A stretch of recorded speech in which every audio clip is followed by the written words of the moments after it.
Subscribe કરો ગામઠી કિચનને ને બેલ આઇકોન દબાવો લેટેસ્ટ કુકિંગ વિડીયો જોવા માટે.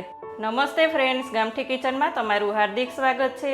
આજે આપણે કાજુ અને પનીરનું પંજાબી શાક કેવી રીતના બનાવવું, આ શાક એકદમ રેસ્ટોરન્ટ કરતાં પણ સરસ સ્ટાઇલથી બનાવશું અને એકદમ ઇઝી રેસીપી.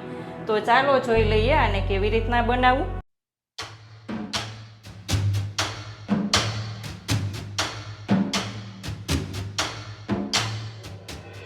કાજુ પનીરનું પંજાબી શાક બનાવવા માટે આપણે અહીંયા એક પેન લીધી છે. ગેસ ઓન કરશું. 2 ટેબલસ્પૂન ઘી અને 2 ટેબલસ્પૂન તેલ લેશું. પંજાબી શાકમાં હંમેશા તેલ અને ઘી બે મિક્સ હોય તો જ એનો ટેસ્ટ ખૂબ જ સરસ આવે છે. તેલ અને ઘી બે ગરમ થઈ જાય એટલે આપણે કાજુના ફાડા કરી લીધા છે, તેને તળી લેશું. થોડું થોડું ગરમ થઈ જાય ત્યાં જ આપણે લઈ લેવાનું છે. ફ્લેમ મીડિયમ રાખવી અને સતત ચલાવતા રહેવું એટલે ગોલ્ડન બ્રાઉન થઈ જશે.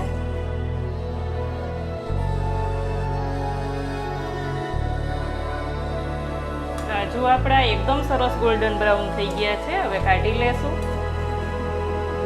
એક જાળીવાળો ચમચો લઈ અને એકદમ નિતારીને બધું કાઢી લેવાના છે કાજુ. નાની વાટકી જેટલા કાજુ લીધા છે. તમારે જેટલી ક્વોન્ટિટીમાં બનાવવાનું હોય તેટલા કાજુ લઈ લેવાના. તેમાં જ આપણે 3 નંગ ડુંગળી લીધી છે, એકદમ રફલી ચોપ કરેલી, તે લઈ લેશું.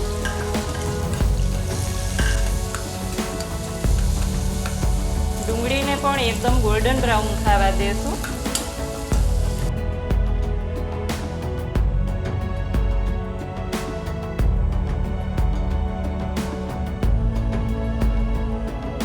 ડુંગળીનો કલર ચેન્જ થઈ જાય અને એકદમ ટ્રાન્સપરન્ટ થઈ જાય એટલે આપણે તેમાં 1 ઇંચ આદુનો ટુકડો લીધો છે, તે લઈ લેશું. 10 થી 12 નંગ લસણની કળી લીધી છે. દેશી લસણ છે, નાનું છે એટલે મેં 10 થી 12 લીધી છે. તમારું લસણની કળી મોટી હોય તો 6 થી 7 નંગ લેવાની. 1 વાટકી અથવા તો 3 ટેબલસ્પૂન જેટલા કાજુના કટકા લીધા છે, તે લઈ લેશું. બધું સરસ સાતળી લીધા પછી છેલ્લે આપણે 3 નંગ ટમેટા લીધા છે. ટમેટા એકદમ લાલ હોય તેવા જ લેવાના છે, જેથી કરીને શાકનો કલર એકદમ સરસ આવશે. ટમેટા જલ્દીથી ચડી જાય અને એકદમ સોફ્ટ બની જાય જલ્દીથી, તેના માટે આપણે એમાં મીઠું લેશું. 1/2 ટેબલસ્પૂન મીઠું લઈ લીધું છે. ફ્લેમને મીડિયમ રાખી અને સતત ચલાવશું, જેથી કરીને ટમેટા એકદમ સોફ્ટ બની જશે.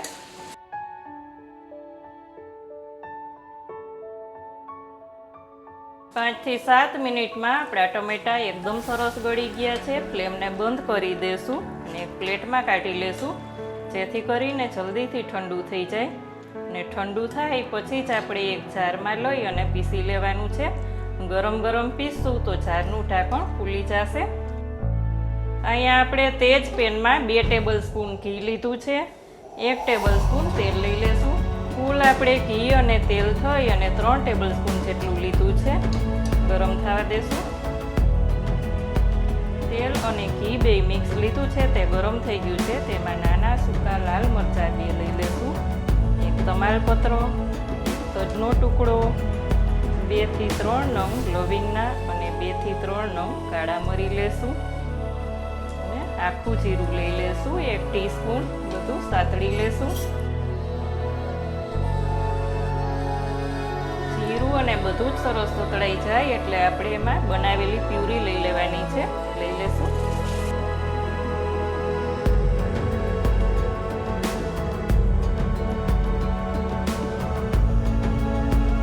પ્યુરીમાંથી એકદમ સરસ તેલ છૂટું પડે ત્યાં સુધી આપણે ઢાંકણ ઢાંકી અને રાખી દેશું. 5 થી 7 મિનિટ પછી આપણે જોઈ લેશું તેલ છૂટું પડી ગયું છે કે નહીં. અહીંયા તમે જોઈ શકો છો ફ્રેન્ડ્સ, આપણું તેલ એકદમ સરસ છૂટું પડી ગયું છે. એમાં આપણે મસાલા કરી લેશું. 1 ટેબલસ્પૂન કાશ્મીરી લાલ મરચું લીધું છે. કાશ્મીરી લાલ મરચું લેવાથી આપણા શાકનો કલર ખૂબ જ સરસ આવશે. 1 ટીસ્પૂન હળદર, 1 ટેબલસ્પૂન ધાણા જીરું પાવડર છે, અહીંયા આપણે હોમમેડ પંજાબી શાકનો મસાલો બનાવેલો છે. આની રેસીપી તમારે જોતી હોય તો કોમેન્ટ કરીને મને ચોક્કસ જણાવજો. હું તેનો પણ વિડીયો બનાવી આપીશ. અને આ મસાલો ના હોય તો તમારે કિચન કિંગ મસાલો લઈ લેવાનો છે, 1 ટીસ્પૂન. બધું મિક્સ કરી દેશું. ગ્રેવીમાં આપણે મીઠું નાખેલું હતું એટલે આમાં થોડુંક જ મીઠું લેશું. બધું સરસ મિક્સ થઈ જાય એટલે આપણે પનીર લઈ લેશું. આ પનીરનો વિડીયો પણ આપણે મૂકેલો છે. આ હોમમેડ પનીર છે, એકદમ સોફ્ટ એવું આપણું પનીર તૈયાર છે. તે લઈ લેશું.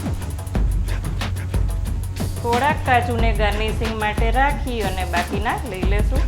હળવા હાથે બધું જ મિક્સ કરી દેશું અને થોડુંક પાણી લઈ લેશું. અહીંયા આપણે જે બાઉલમાં પ્યુરી બનાવી હતી તે જ બાઉલમાં આપણે થોડુંક પાણી નાખેલું છે, તે લઈ લેશું.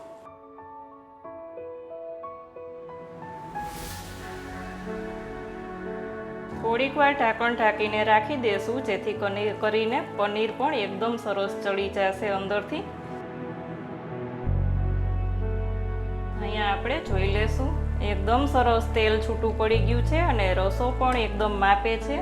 તેમાં આપણે થોડાક લીલા ધાણા લેશું. લીલા ધાણા બિલકુલ ઓપ્શનલ છે. આમાં લીલા ધાણાનો કોઈ ટેસ્ટ નથી હોતો. બાકી પંજાબી શાકમાં કસૂરી મેથીનો જ વધારે ઉપયોગ કરવામાં આવે છે. આ કસૂરી મેથીને 2 હાથથી ક્રશ કરી અને લઈ લેશું. 1 ટીસ્પૂન ખાંડ લીધી છે. ખાંડ ચોક્કસ લેજો જેથી કરીને એકદમ રેસ્ટોરન્ટ જેવો જ ટેસ્ટ લાગશે. આને આપણે સર્વ કરીશું. અહીંયા આપણું કાજુ પનીરનું શાક એકદમ સરસ રેડી છે.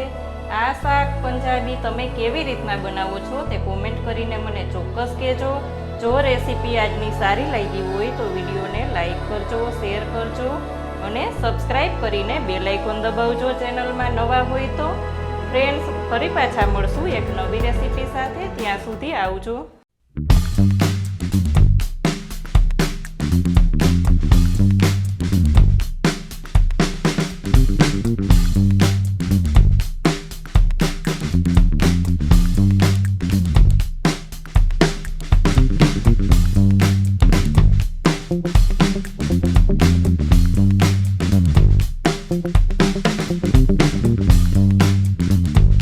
Thank you.